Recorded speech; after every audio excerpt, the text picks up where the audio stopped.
I think that one of the most annoying terms that's thrown around the NBA is the term bust, because no matter what situation the player is in, no matter what's going on with them, whether it be an injury or lack of minutes, it doesn't matter, because as soon as they're not performing to the level that they're supposed to perform to, they're considered busts. And I think that that term, especially this year, is thrown out so much for no apparent reason, and it's ridiculous.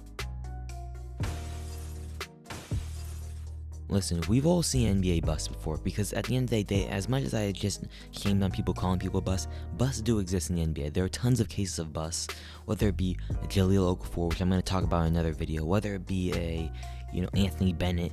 These are all cases of people who didn't live up to the expectations they originally had when they were drafted. But the problem is that we can look back and call those players busts now because they've been in the NBA. They were in the NBA for years, okay, and they never changed. No matter whether they changed the team, no matter whether their minutes changed, what coach they had, whatever it may be, they still never got to the level that they were supposed to be and they're hyped up to be. And that's why it's fair to call them busts, because they actually truly did not live up to their expectations. But one of the most annoying things is calling a player a bust when they're in a situation that they can't 100% control. I think a good example of that this year would be a player like Killian Hayes, alright?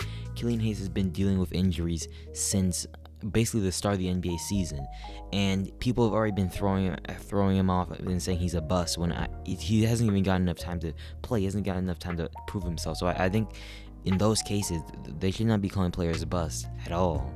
And can we talk about the fact that literally only a couple months into the NBA season, and there are already people making articles and shit talking about how they would redraft the 2020 NBA draft and how they would switch around the picks and shit. And I think that is the most annoying thing that anyone would do, at least now, because as I said, I like to give players a chance to prove themselves before we go around saying, oh, this player wasn't worth this pick, oh, this player wasn't worth this pick, whatever it may be, alright? Because in a lot of these mock drafts, they have this kind of case where the player who's doing well now should have been the number one pick, which is definitely not the case all the time, because there are tons of cases where maybe a top 5, top 10 first round pick won't do well in his first year in the league. And obviously, when they don't do well in their first year, in those redrafts, they're completely thrown away. They're not even in the top 10.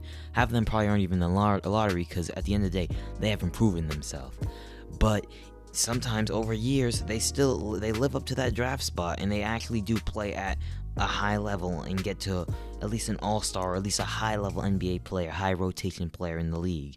And despite the fact that the season hasn't even ended yet, there are already people throwing out terms saying stuff like, oh, LaMelo Ball should have been number one because Anthony Edwards isn't as good as LaMelo Ball this rookie year, which I will agree with. LaMelo Ball has obviously exceeded expectations this rookie year, but I think throwing out the terms that he should have been the number one pick just because Anthony Edwards hasn't been as good as him doesn't mean anything, because at the end of the day, Anthony Edwards could still somehow end up having a better career than LaMelo Ball. Now, do I think that's going to be the case?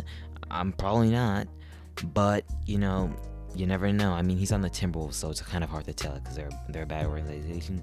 But like, if you ask me, I'd say that LaMelo Ball is definitely going to be a better player, but I don't think that saying that Anthony Edwards can't be at least the same level player, or even maybe even better somehow, is completely out of the question. Another player who's kind of fit this role, in my opinion, is Obi Toppin, because if you're a Knicks fan, you know that Obi Toppin has been playing on limited minutes because Julius Randle's been playing so well this season. So obviously Obi Toppin has had a little bit less minutes. He's barely getting 10 minutes a game, alright? And, obviously it sucks, but I don't think that means that Obi Toppin is essentially a bad player. If you've seen the last couple games, you've seen that Obi Toppin has picked up his role a bit. He's been getting better and better. He's went from averaging maybe 2 points or 0 point, or basically barely scoring a point a game, to now he's getting maybe 5 points, 6 points, 7 points. But if you were to check all these redrafts, they would all throw Obi Toppin out of the top 10 because he hasn't lived up to his hype this year. So the main point I'm trying to get across here is give players time to develop. Don't just start throwing around terms like bust and trying to redraft and fix up the draft halfway into the NBA season. We barely passed the halfway point in the NBA season. There are people already trying to redraft the league. Give players a chance to develop.